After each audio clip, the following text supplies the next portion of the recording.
Bapak, Ibu, dan saudaraku yang terkasih di dalam Tuhan Yesus, para katekis yang saya hormati, saya akan memaparkan sharing saya yang didasarkan dari Injil Matius, bab 11 ayat 11 sampai dengan 15.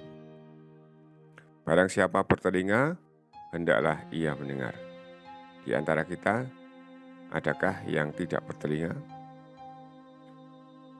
Yang tidak bertelinga tidak usah mendengar, tetapi siapa saja yang mempunyai telinga, harap mendengar, hendaklah mendengar.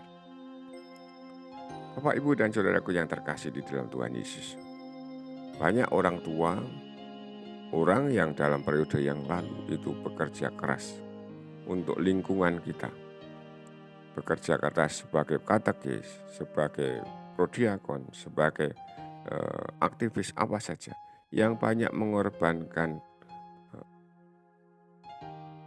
uang, dana, banyak mengorbankan tenaganya, waktunya untuk kehidupan lingkungan kita, supaya lingkungan itu menjadi berjalan dengan baik-baik bagi kegiatan rutinnya, misalnya sembayangan rutin atau mungkin latihan kur yang baik, dan seterusnya dan seterusnya. Demikian pula di masyarakat kita juga ada banyak orang yang dengan ikhlas berjuang untuk masyarakat, untuk kebaikan masyarakat. Contoh saja di dalam kerja bakti dan kegiatan-kegiatan pertemuan bermasyarakat. Namun demikian Bapak, Ibu, dan saudaraku yang terkasih, mereka suatu saat juga ditinggalkan, tidak diperhatikan lagi. Namun demikian, Tuhan Yesus hari ini memuji kepada Yohanes yang memang umurnya beda 6 bulan, Bapak, Ibu, dan saudaraku yang terkasih. Lalu apa pujiannya? Apa yang dikatakan Tuhan Yesus bagi Yohanes itu?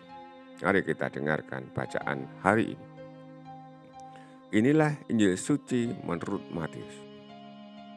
Pada suatu hari Yesus berkata kepada orang banyak, "Aku berkata kepadamu, sesungguhnya di antara mereka yang dilahirkan oleh perempuan, tidak pernah tampil seorang yang lebih besar daripada Yohanes Pembaptis."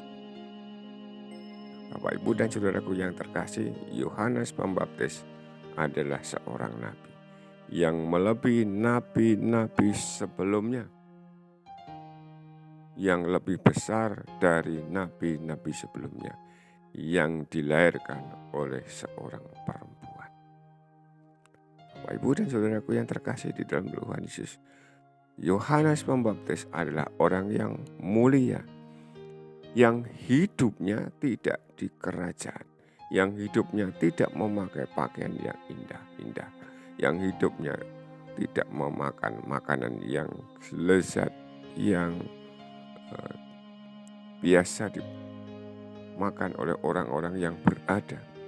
Tetapi dia sangat luar biasa karena apa? Karena dia mau menunjukkan kepada kita semua, kepada orang-orang pada saat itu.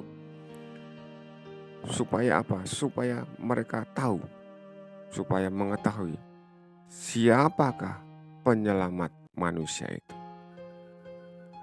Kalau nabi-nabi dahulu itu belum mengerti, belum paham, belum melihat siapa Tuhan Yesus, Sang Penyelamat manusia itu, Yohanes Pembaptis sudah bisa melihat lalu menunjukkan kepada banyak orang, inilah Sang Mesias yang mestinya kita dengarkan, yang mestinya kita ikuti.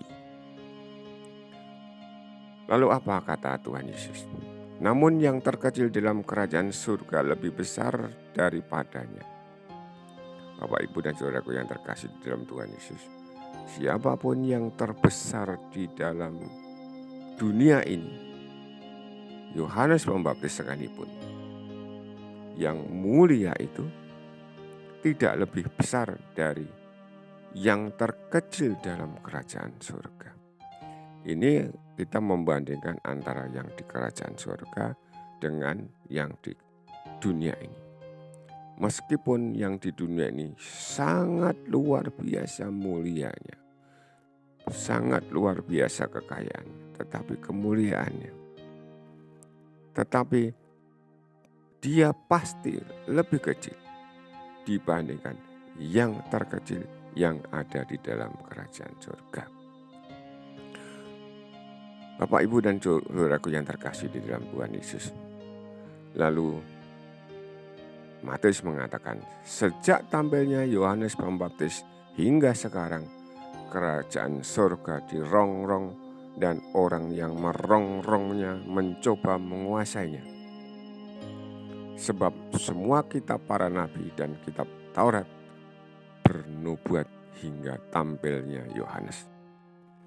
Bapak, Ibu, dan saudaraku yang terkasih di dalam Tuhan Yesus, nabi terakhir adalah Nabi Yohanes yang mampu menunjukkan kepada kita semua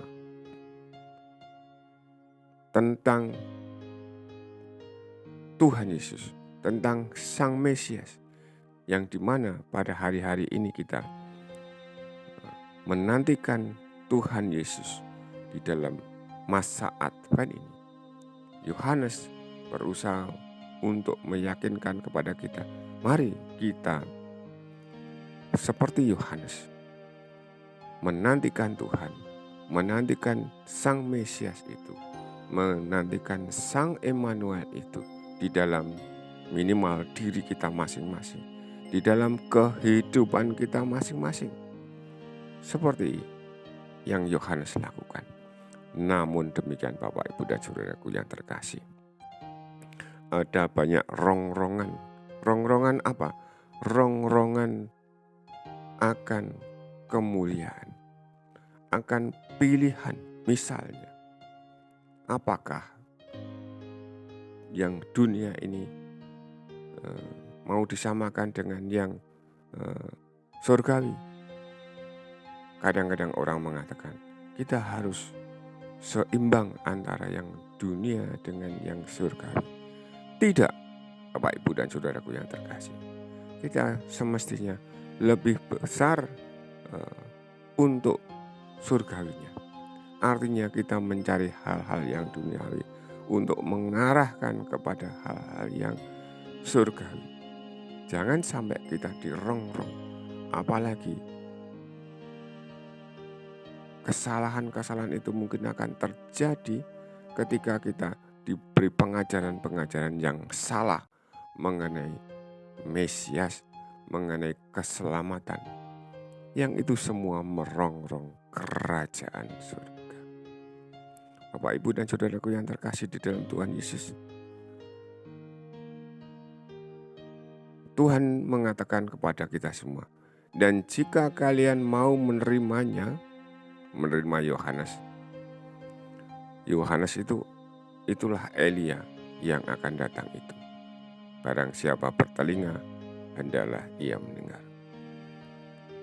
Ketika orang-orang pada zaman itu mau menerima Yohanes, mau.